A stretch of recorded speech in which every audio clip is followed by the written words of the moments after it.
33 bab Darıloo iliminin tartibi. Oğlum, bilgin, kokус darıyer bolsoň darıloonun negizlerin teoriýalyk jana praktikalyk jakdan jakşylap öýren. Tulku boýda anın tabiatyna taandyk jana tabiatyna jat emneler bolorun bil. Denede tabiiy 3 nerse bar. Anın birinçisi tulku boýdu turuktуу jana bekem kılat. Ekinçisi tulku boýdun turuktуулugунан jana bekemdigинен gelip çygat jana üçüncüsü deneni bir awaldan ekinci awalga ötүүgө majburlayt. Emne denege tabiatынан jat bolso denege öz haraketi menen je түздөн түз je kıyır taasir etet. Özü da dene üçүn zıyandуу bolot. Adamdын tulku boyun karmagan elemenттер материалдык je формалдуу bolot. Материалдык элементтердин саны төртөө жана обочо турат. Аба, от, жер, суу. Темперамент сыяктуу денеге жакын элементтердин саны 9. Бирөөсү тең салмактуу жана 8 тең салмаксыз. Алардын төртөө жөнөкөй жана төртөө татаал. Je темпераменттен да денеге жакындардын саны төртөө. Флегма, өт, меланхолия жана кан. Je дененин бөлүктөрүнөн да жакыныраагын илимпоздордун bir жааты төртөө десе, экинчи жааты экөө деп айтышат. Айткан сөзүмдүн мааниси мында. Tulkubой өзүнчө бөлүктөрдөн турат. Ал эми ар бир бөлүк темпераменттен, темперамент болсо элементтерден турат. Элементтер денеден эң алыстагы материя. Формалдуу элементтер үчөө: энергия, аракет жана жан. Энергия жандын энергиясы. Жашоо энергиясы жана табияттын энергиясы болуп 3 түргө бөлүнөт. Жандын энергиясы кубат жана сезим. Бул экөөнүн 5 түрү бар. Көрүү, даамды ажыратуу, угуу, жыт билүү жана сезүү. Жөндөм дененин кыймылга жарамдуу бөлүгүнүн санына жараша болот. Денеге багыт берчү күчтүн 3 түрү бар. Элестетүү, акыл эс жана эс тутум. Жашоо энергиясы активдүү жана пассивдүү болуп 2 түргө бөлүнөт. Табигый энергия өндүрүүчү, уюштуруучу жана окшоштуруп алуучу 3 түрдөн турат. Аракетти адамдын жаныныкы, айванаттыкы, табияттыкы деп кубаты боюнча 3кө бөлөбүз. Себеби жан энергиянын кызматчысы. Андай болгондон кийин аракеттин саны энергиянын санына барабар болот. Ал эми tulku boyду туруктуу кармаган факторлордун натыйжасына келсек, семиздик муздак темпераменттин туундусу болсо, арык чырайлуулук ысык темпераменттин, беттин кызылы кандын, кумсарымкылык өттүн таасири болсо, кан тамырынын кыймылы жашоо кудуретинин активдүү күчүнүн таасирине кирет. Ачуулануу жашоо кудуретинин пассивдүү күчүнүн натыйжасы. Жүрөктүүлүк жашоо кудуретинин тең салмактуулугунун натыйжасы болсо, адептүүлүк сезимталдыктын кубатынын тең салмактуулугунун натыйжасы.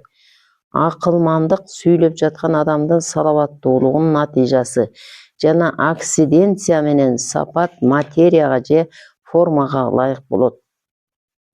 Денени bir абалдан экинчи абалга өтүүгө мажбурлоо зарыл себептер деп аталып 6 түргө бөлүнөт. Биринчиси аба, экинчиси тамак аш, үчүнчүсү кыймыл жана тынчтык, төртүнчүсү уйку жана эс алуу, бешинчиси канааттануу жана чүнчүү абалы, алтынчысы жандын кайгысы, ачуулануу, коркуу жана ушул сыяктуулар. Адамдар бул айтылгандардын бири жок жашай албагандыктан жана алардын ар бири адамдын денесине толук түрдө таасир эткендиктен алар дене үчүн зарурат деп эсептелет. Алардын кайсы бири тең салмактуу абалда турган чакта калгандары да туура жана бир калыпта иштейт. Бирок бирөөсү эле бир калыптуулук абалынан чыкса же адамдар алардын кайсы бирин натура пайдаланса, дененин иштөө ыргагы бузулуп, оору пайда болот. Дене үчүн табияттын тыш нерселер булар. Же окшош оорулардын себеби, же окшош эмес оорулардын себеби, же өз ара байланыштын кыйроосу. Окшош органдардын оорусунун себеби мындай: же оору ысык болуп 5 түргө бөлүнөт, же оору суук болуп 8 түргө бөлүнөт. Оору нымдуу же кургак да болушу мүмкүн жана алардын ар бири 4 түргө бөлүнөт. Окшош эмес органдардын илдети тышкы формасына же санына же ордуна же эсебине байланыштуу болсо, тышкы оорулар же тышкы формадагы оорулардын себеби оорунун денеге тереңдеп киргенине же ичкери жактагы чоңдугуна байланышат. Ал 3 түргө бөлүнүп, анын экөөсү жаранын катуу болуусунун себебине жараша 2 түрдүү болот жана жумшактыгы боюнча да 2 түрдүү болот. Саналуучу илдеттин себеби 3 түргө бөлүнсө, оору орду боюнча жана эсеби боюнча 2 түрдүү болуп, акыркы экөө дагы 2 түрдүү болот. Жүүн муундардын өз ара байланышын жоготуусу 4 түргө бөлүнөт. Окшош органдардын, окшош эмес органдардын жана муундардын ажыроосун жалпы оорулар деп аташат. Окшош органдардын илдети 8 түрлүү болот. Анын жөнөкөй төртөөсү ысык, суук, суулуу жана кургак болсо, катаал төртөөсү ысык жана суук, ысык жана кургак, муздак жана суулуу, муздак жана кургак болуп бөлүнөт. Окшош эмес органдардын илдети тышкы формасы, саны, орду жана эсеби боюнча 4 түрдүү. Оорулар тышкы формасы жагынан да 4 түрдүү болот. Же тийиштүү формада болот, же тереңде катып пайда болот, же дене жумшарып пайда болот. Саны боюнча оору чоңоюп жана дене бузулгандан пайда болот.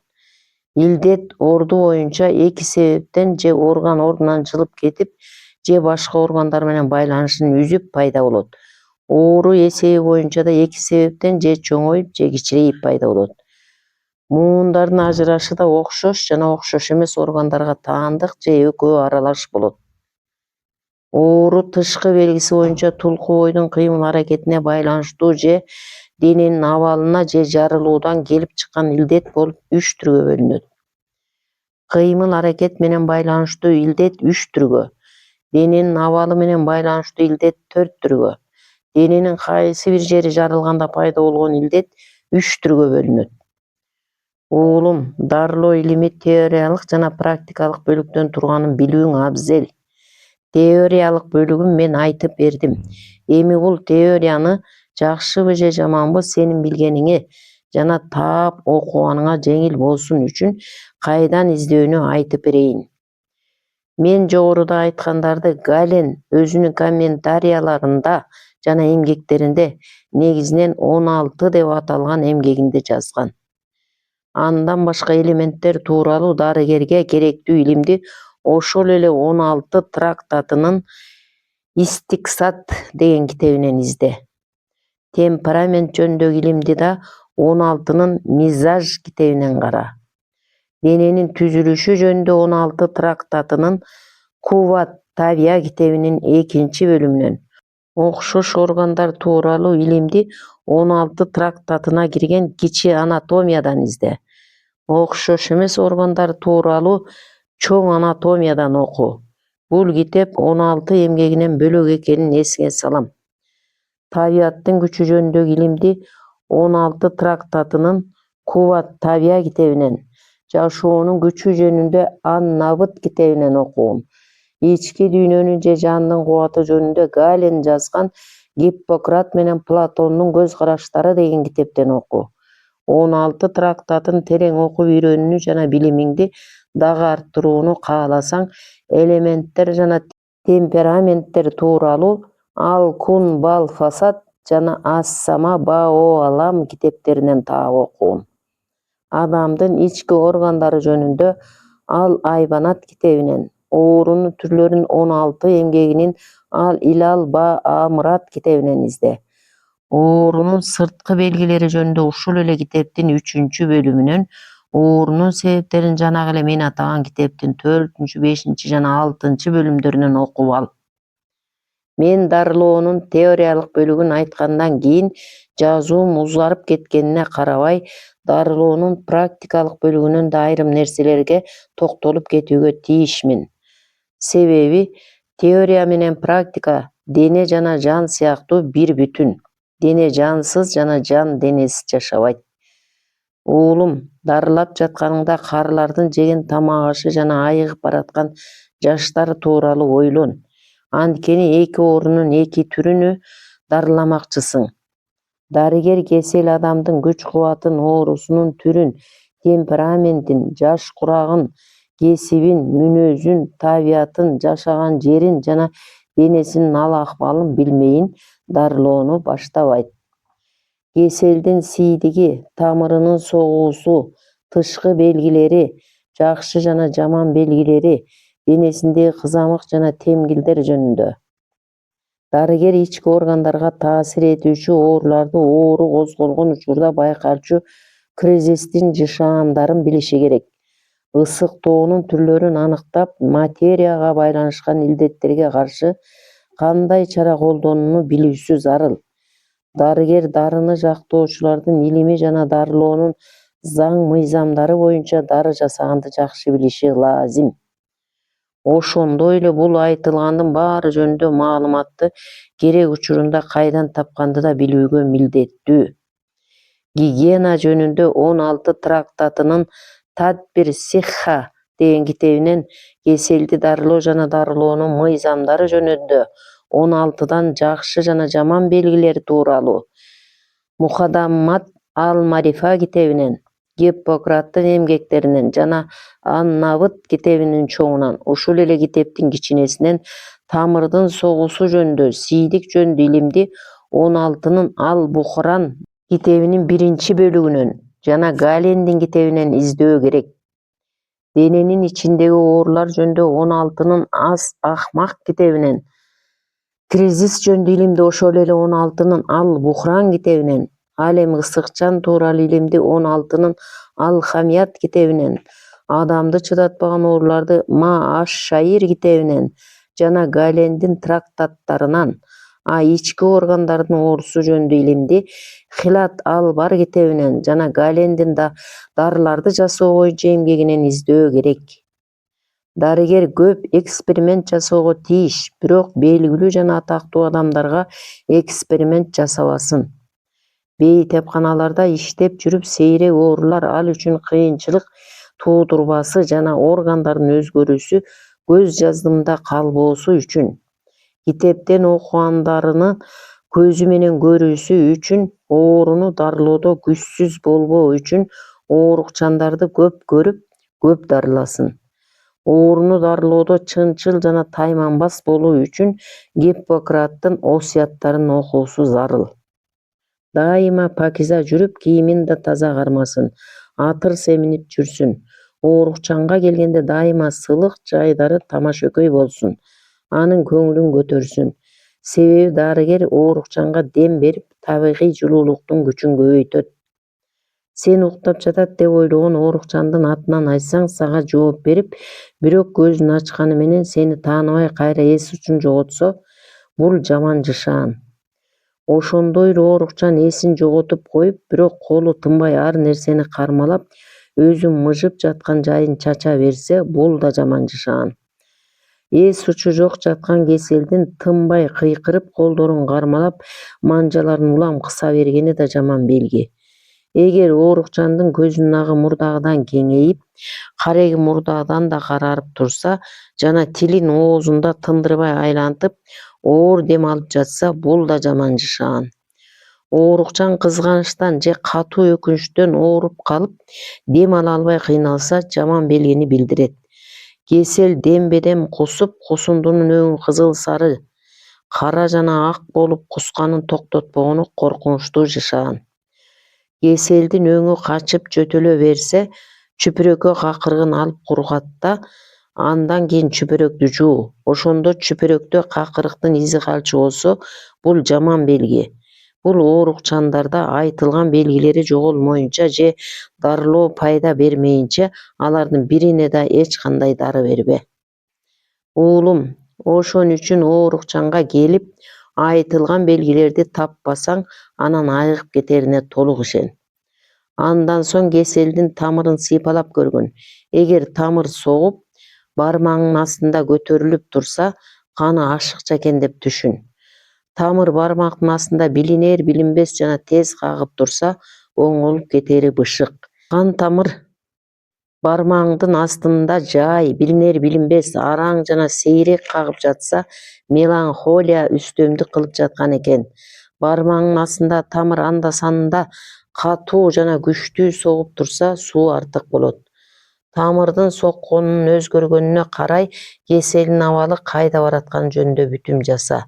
Тамырдын кагуусун аныктап алгандан кийин идишке кара.